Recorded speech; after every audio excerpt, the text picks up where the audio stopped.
Welcome to 3 on the Ones and Twos with your hosts, Tom, Cassie, and James. Just 3 old friends talking about their favorite records. Think of it as the coolest booklet for music nerds. Hey guys, how you doing? Doing awesome. Man, lovely Saturday morning going into the afternoon in Decatur, Georgia. Drinking classic city lagers. Shout out to Jason Waller and company. We are at Waller's having a BLT Fest and just having a wonderful time connecting with old friends, new friends, people we met during the pandemic. One of them was Jon Phipps, who was supposed to be here as a performer and a guest on our show today. He is our friend. Yes, he is. JP, you are our friend. And we were going to discuss this record, but unforeseen occurrences, which happened in real life. Yep. He couldn't make it. It's happened before on this show? Yes, it's happened a few times. It happened with Lars Nagel with the Nebraska album by Bruce Springsteen. Jonathan, there's a rain check waiting for you anytime you want to come through. Absolutely. And anything you want to talk about. But we all have spent enough time in the city that we're going to talk about that we figured Cassie, I know there's a lot of emotion behind it. It's even kind of, let's just say, helped hinder or affect some of our life decisions and moves. Kind of Cassie's pick, as well as Jon. Yeah. I mean, when Jon Phipps said the record pick, I yelped like really. I was very, very excited because it's the pick I would have picked if Jon Phipps didn't pick it, you know. And it's only a matter of time, being where we are, how somebody long we would have talked about a record by this band. Which is wild because I just took a sneak peek. I'm allowed to do that, being one of the bosses on the show. The 3 of us can make these decisions. I just took a sneak peek at the letter, and it actually is like. Yes. It really relates. It relates. You know what? The lead singer of the band that we're about to talk to was born in Decatur, Georgia. What? Well, he lives in New York City now, and I see him all the time. Sometimes he's friendly, and sometimes he's not. But we'll talk about that later. We'll talk about that later. That's Everybody okay. has a story. Everybody hurts. That's right. That's kind of like a little key. No. So anyway, Cassie, you go for it. I'm just gonna hang out with James. So the album that Jon Phipps picked was Murmur by REM. Right. So what an incredible record. Yeah, great pick. Wow. I yelped when he picked this because REM is probably the reason that I'm sitting here right now. Right. I mean, I was a huge REM fan sophomore, junior year of high school. Mm-hmm. And where were you at that time? I was living in Novato, California in high school. That's fascinating. Yeah, yes. I graduated from high school in Northern California. So I was a huge, some of the people that maybe I don't talk to as much from that time in high school, they actually, when I told them that I ended up at school in Athens. They were like, of course you did. They're like, of course you did, because you were going to marry Michael Stipe, because, they were like your favorite band ever. Yes. And this thing has aged really well. Oh my gosh. This week, and it's a classic. It's 36 years old, this record. Yeah. And it could have come out 10 years before that. It came out 83, so. Do the math. I'm not good at math, mental math. It's 2022. 39? Yeah, it's got to be. I didn't do well in math. That's why I have an assistant and an accountant. Yes. Yeah. Everybody get out their calculators. 39, and it has aged well. Well, the main thing is it could have come out 10 years earlier, and we'd love to hear someone put out something like this now, is what I'm saying. Right. It is a timeless record. It is my. So REM is a band that shaped my life. I mean, they are the reason that that when I needed to get off of Fort Knox, because my mom was in the Army and moved around, and I my only way was apply to be a transfer student at some school, and she came to visit for work. She was sent to Atlanta to visit, and she said, "Why don't you come with, and we'll make a day in Athens." Go to Athens. And she's like, "Because REM's from there, and you always want it." So you get to see Athens. So we went to Athens, and we ended up at the Mellow Mushroom right there. I think it's kind of near the Arches. It's on that same whatever Mellow Mushroom. Sure. There's a Mellow Mushroom, right? I don't know. I'm blanking, I went to school there. It might have been another pizza spot. I think it was a Mellow I can say Mushroom. taco stand. I No, can say no, I could definitely agree with you. Frioleros. I can say pizza. No, the lunch paper. But I asked because I was thinking about applying to school as a transfer student somewhere.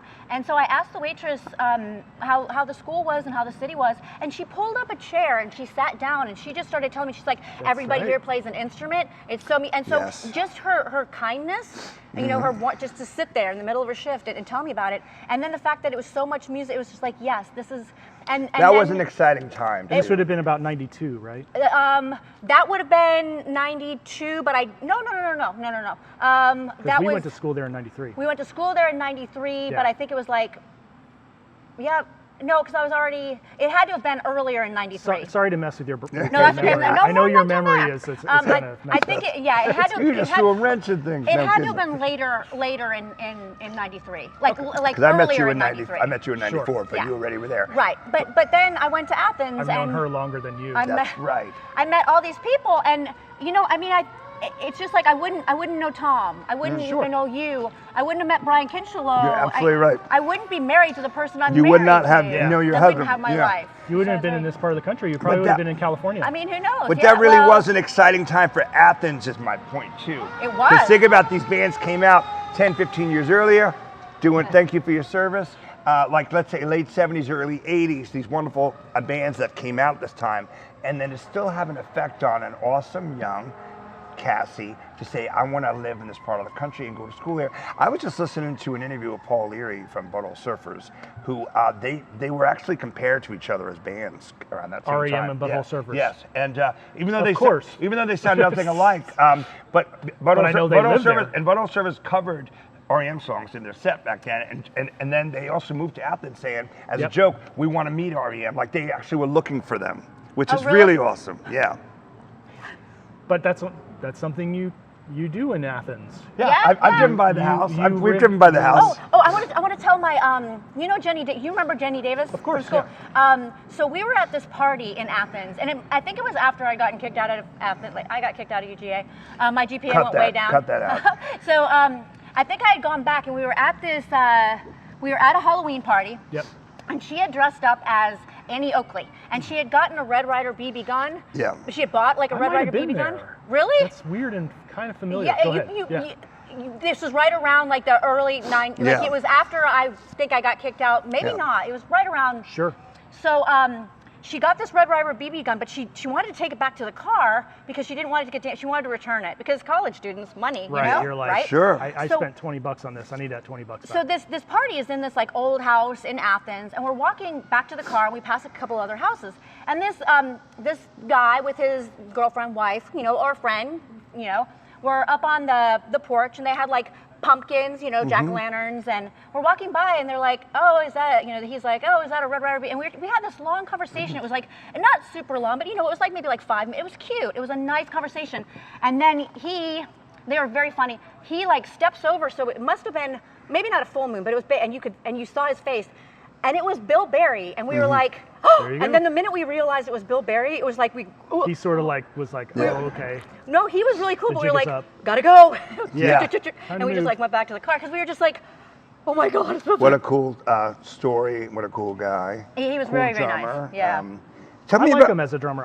me I have appreciated him. I think when I was in high school or whatever, REM was so ubiquitous growing up here that you almost sort of like, I didn't really give them very much, you know, like they were just like too popular for in our school. Every kid loved them from 7th grade I'm with you on that. I understand that. And so we didn't really like appreciate REM as a kid. And then as a drummer, it's always been, you know, growing up as well, it's been like, it's kind of basic, or, you know, he sort of services But the he was songs. perfect for that band. That's exactly, in like more the modern area, I can appreciate bands where the drummer is such a perfect match for the song. So Bill Berry for sure with REM I love his drumming on this, and it is critical. They wouldn't sound the way they would. I mean, I've heard a lot of fans say, I think Jon Phipps including, you know, like when he left, they should have stopped playing. Like, you know, he was that important to them. I agree. It's very much that I sound. agree. Well, and you know what though? He felt so strongly about them not doing something just because he left that he told them that if they broke up, if he said he left and that meant they were going to break up, he wouldn't leave, even though it wasn't making him happy anymore. To his health, his mental and physical health, everything. I think because this was after his aneurysm, but I think it was also he just wasn't enjoying it anymore. Sure. But it's a hard cool life. to me that It's hard. he cared so much about, like, he didn't want them to have to do something because of him. He's like, if you're not going to continue at least trying to put out music, I'm going to stay. So, I was like, that's so sweet. This is the wild thing, because James and I grew up on probably an hour or 45 minutes from each other, but didn't know each other until here. I, at that time, was still living in New York. I didn't move here till like 92 or 93. That being said, I remember me and my girlfriend at the time had tickets for the Green Tour at Meadowlands Arena, New Jersey, with Indigo Girls opening up. That was 1988. Like yes, I went to that. That was the one time I've seen that. Something happened where we couldn't go. And it's one of those regrets. I hate that I didn't go. But because I didn't live here yet, I thought I put them up there with INXS and Depeche Mode and the bands that I loved.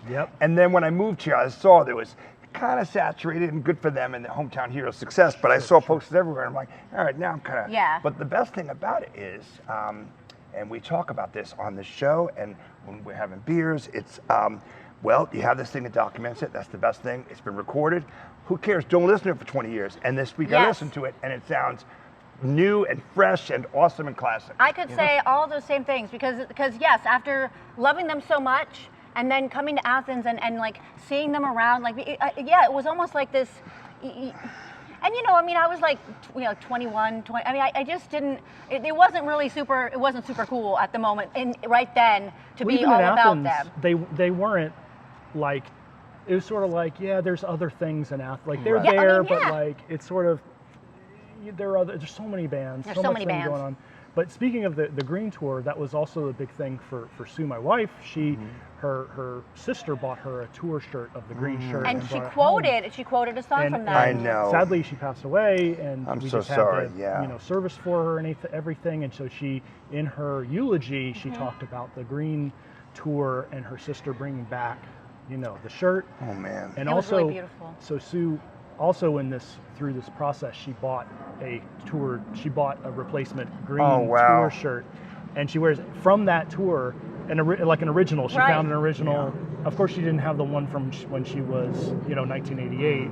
But it was like it was like a sentiment, replacement, or like something nostalgic. She got another one. Oh, that's a lovely story, nice. And shout out. Yeah. But it's also been very much on our minds. We've been listening to a lot of REM in the house, and she has, and of course, all of that. But that Green Tour was I think for our age, that was sort of could be a lot of people's first concerts. A lot of people. And the thing about this, what we do with the show is the best thing about music is our memories, and hopefully mostly good memories. It's like you think about the things that influenced you to do, like talk to me about one of these songs, or like a guy you were dating, or a trip across country or something. I don't have a ton of guy I was dating stories, but I do remember. And you have this. I do. I brought my tape, which is like my tape from high school that I had of this. That's so cool. Are the best songs highlighted? Because I used to do that. I love this song. So I think for me it's more the songs, and it's more like the age I was, and and I think that this comes. I didn't know this at first when I fell in love with them, but Michael Stipe was like me. I mean, he was an Army kid.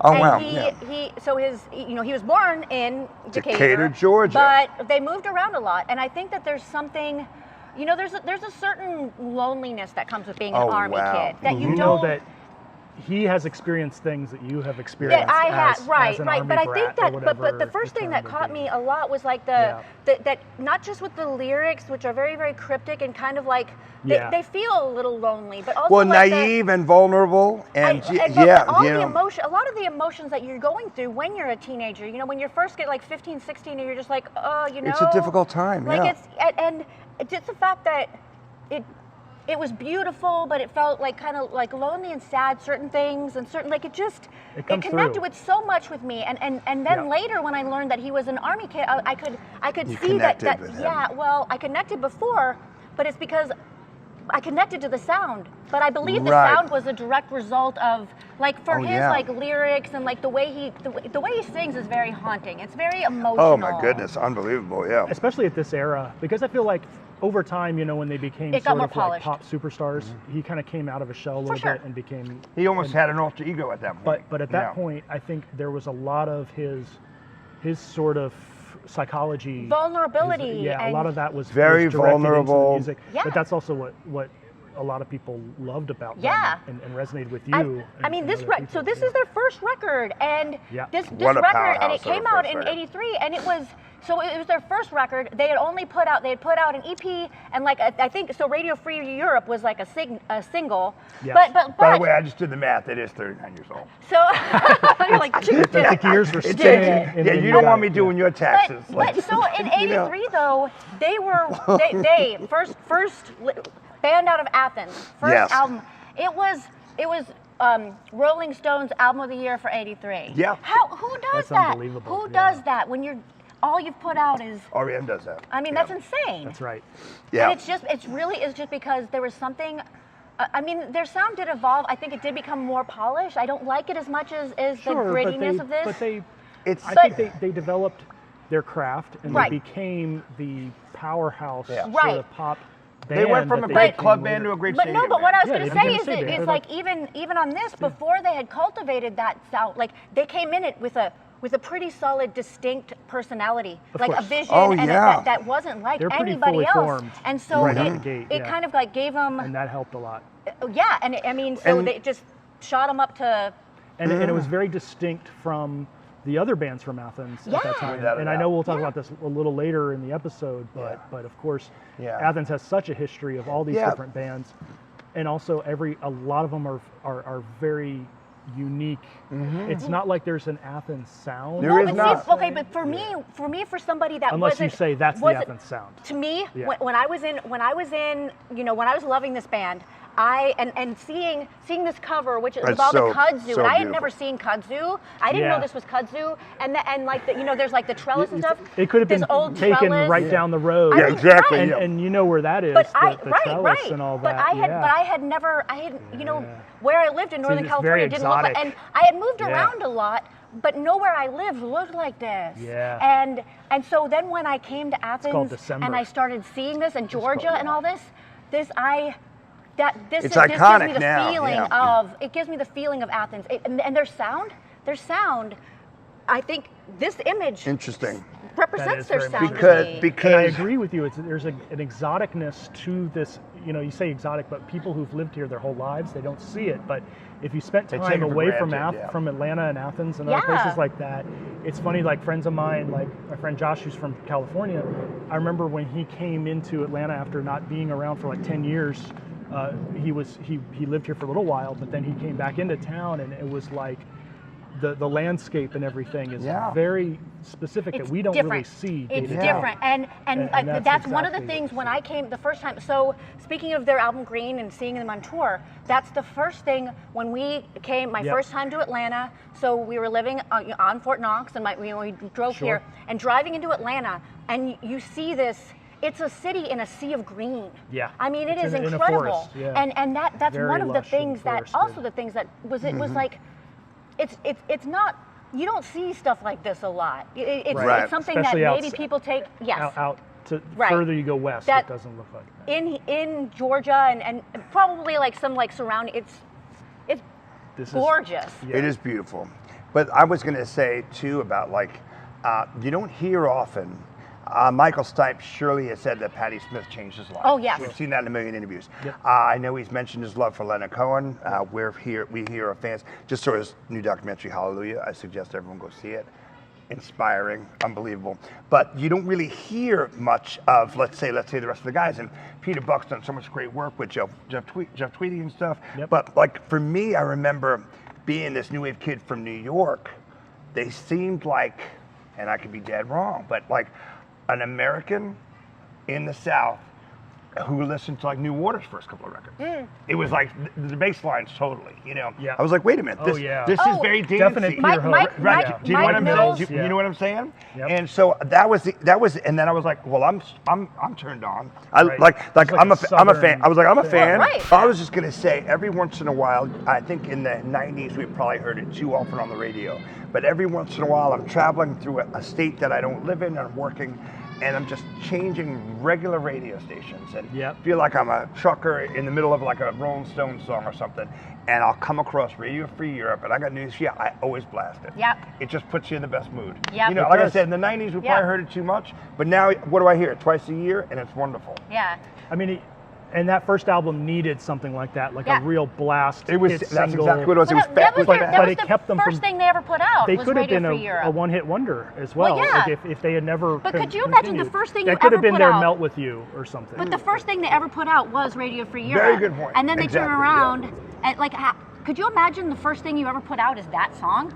On your first single. Insane. No, I can't imagine it, to be honest with you, because I've been writing songs my whole life and I haven't yet. Such an incredible song, it is. You know, is that your favorite on there? Well, it's more like this. It's an iconic moment. Do you know what I mean? 3 minutes of, like I said, I'm in Arkansas, I'm in New Mexico, and I'm working, and this one of is the best on regular songs radio of the decade. Well, automatically, my right foot goes more on the gas. I'm doing 8 miles an hour faster, and I'm singing along, and I'm like, you know, but also, how wonderful is that gift of music that still does that to you and provides that thing for you. And it was good, and that it did it the same for me. You were saying that you had to like kind of revisit it after like 20, and then you appreciated it kind of like you did, and that was kind of the same for me. Like it was just like I kind of like found other things and went other directions, and so it was very, very nice that I'm so happy you picked this, and it brought me back to something that. And by the way, so much, I know we'll probably roots. get to it at some point on another show. But the second and third albums, holy shit, oh my God. they hit home runs oh as yeah, well. for So, sure, I mean, for sure. Their first several, I would say. They've been very consistent all the way through. I would say, you know, till the end. I'd say they sort of like Out of Time. They sort of like whatever, you know. yeah, but they still put out great huge hits. Jon Phipps has I think he has said that he thinks that they should have broken up after, and I agree. Like sound wise, I think that there was something lost. I mean, I do understand why they stayed together because he is like West, but like Around the Sun's album and all that. I mean, kind of they were more than the sum of their parts. You know, it's like so once he left, it really it.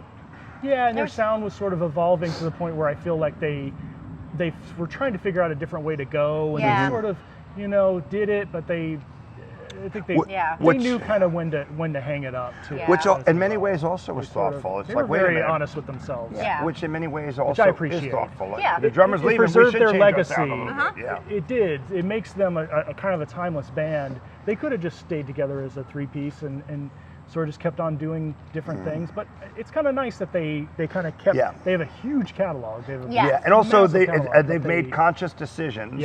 As coming from the new wave and certainly the punk rock background, which we talk about a lot, is they seem to care about the things that we care about. You know, doing philanthropic stuff, great charities. I know they were on so many AIDS compilations for AIDS research. You know, and so appreciative of that because.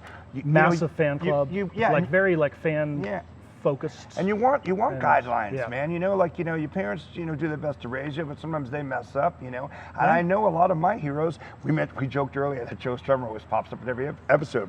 Joe Strummer, in many ways, has times in my life. I'm like, check the box. What would Joe do? You know what I mean? And I think they thought the same way. Yeah.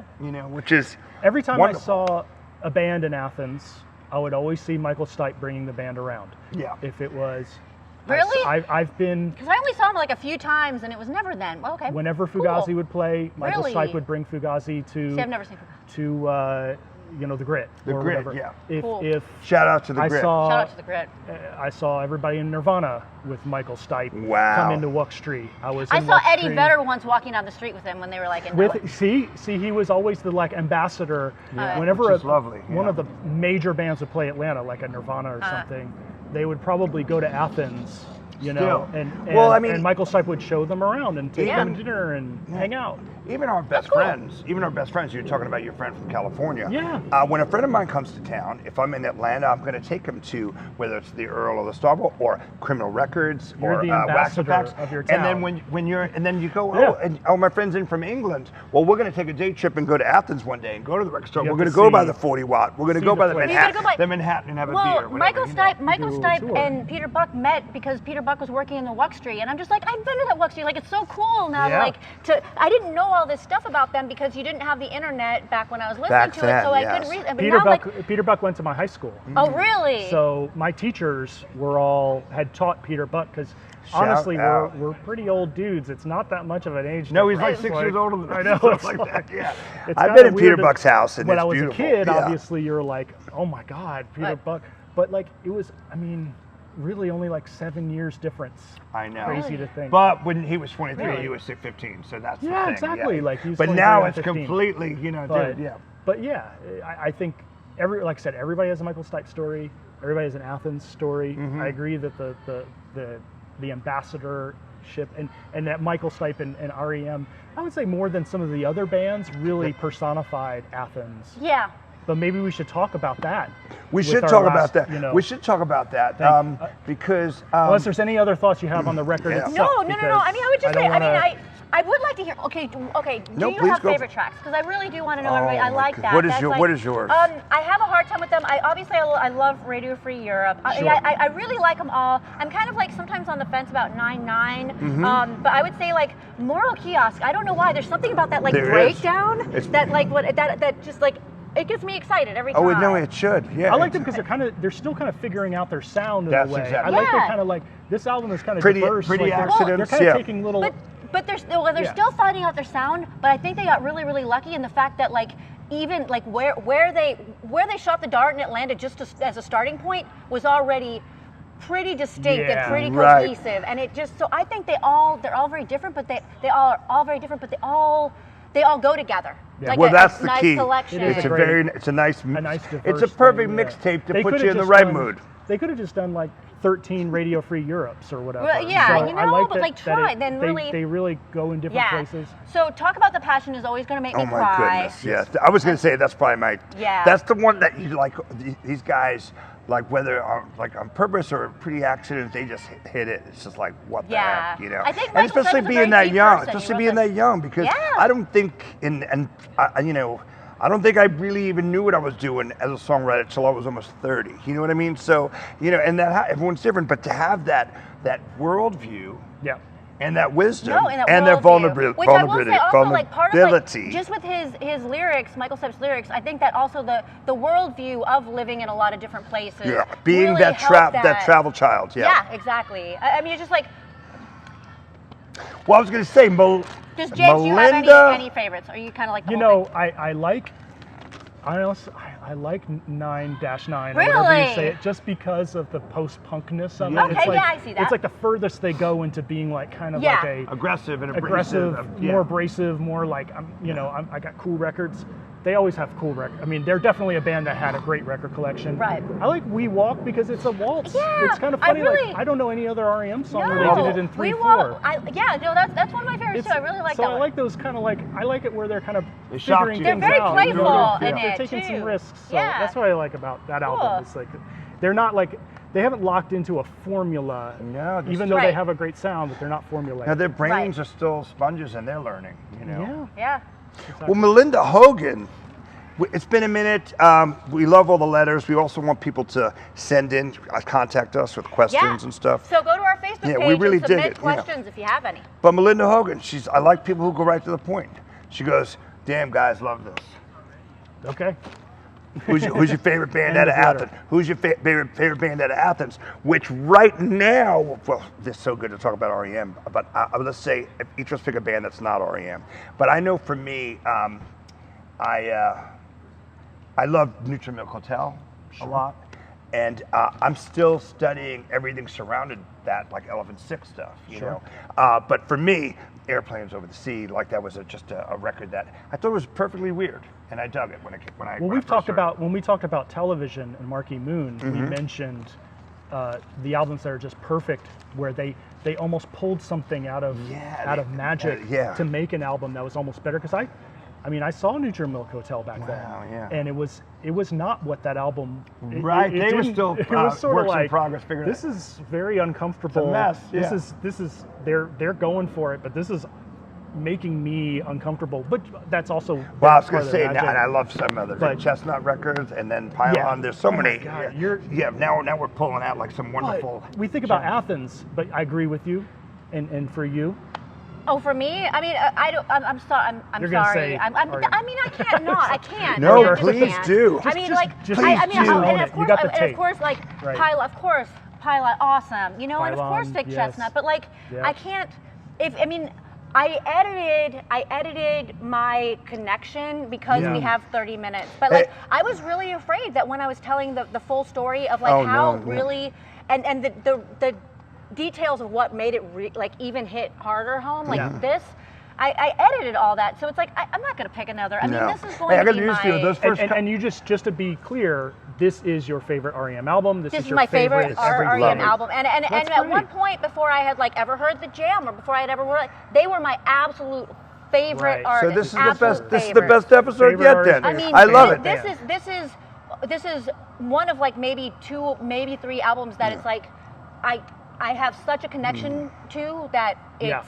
I was going to say those first couple of B-52s albums are amazing. Well, I was like just they sound saying like that the Ventures meets Devo. The staggering amount of insane music that comes out of this town so small. It is unbelievable. I'm gonna be controversial and say B-52's never been my thing, but I think that's okay. B-52s in the Athens era is in the 70s were amazing. Yeah, I mean they were affecting people in New York even. I give them everything for going to New York and making a career out of themselves and really becoming superstars. But when was Rock Lobster? Was that?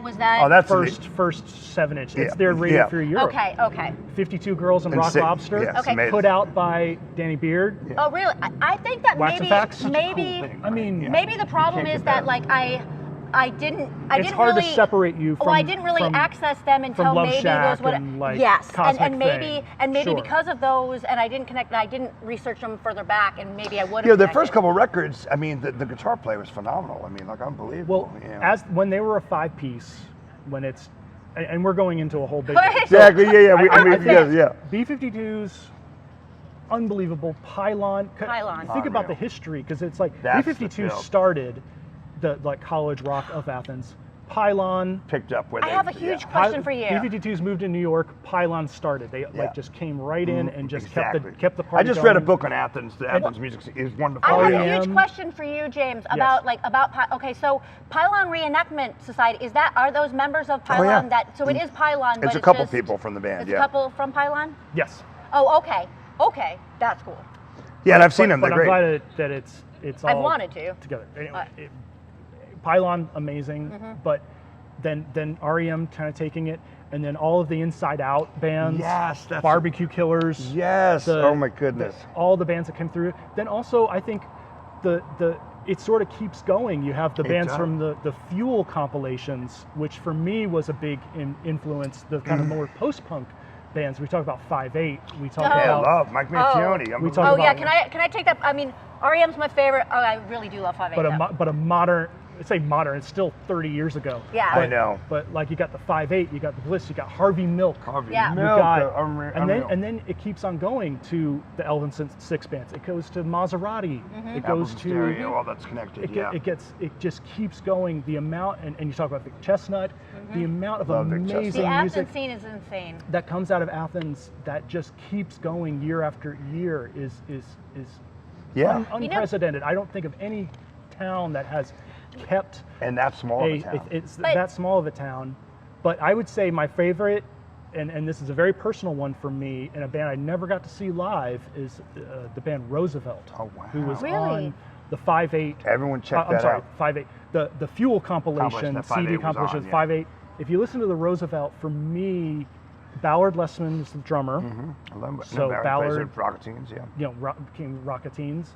I mean, it's kind of like your college, and even you talk to them, they're like, Roosevelt, like we were just our college band. For me, it was a very senior high school. I love when James shows me on the new stuff. Right. Roosevelt, Hayride. I love Hayride. I played in a band with the little brother of Kevin Sweeney from Hayride. I played in a band called Finletter with Brian Sweeney, and he was moving up to Athens because that's where his big brother went. He was in Hayride, and he gave me the Fuel compilations, and the band that really I gravitated to was Roosevelt.